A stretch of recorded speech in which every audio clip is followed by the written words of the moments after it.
Està parat amb el cotxe davant l'estació de trens de Girona per permetre que baixi un passatger no s'hauria de considerar aparcament i, per tant, encara que el vehicle no estigui ben posicionat a efectes de sancions, s'hauria de tenir en compte. Amb tot, el defensor de la ciutadania de la ciutat de Girona, Ramon Llorente, recollint les denúncies que li ha fet arribar alguns ciutadans, indica que alguns vigilants no sempre el tenen en compte. Entenc que aquí no hi hauria possibilitat, jo entenc, ni tan sols legal, de que aquesta multa s'hagi de fer efectiva, perquè no hi ha, aquest cotxe no està aparcat, hi ha la gent allà.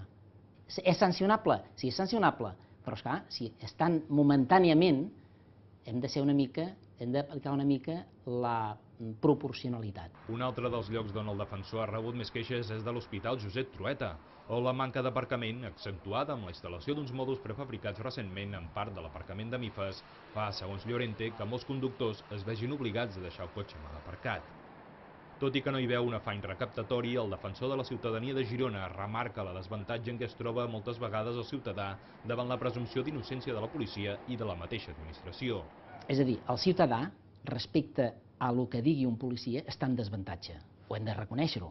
El ciutadà, davant de qualsevol administració, se sent empetitit, perquè l'administració té un poder sobre ell.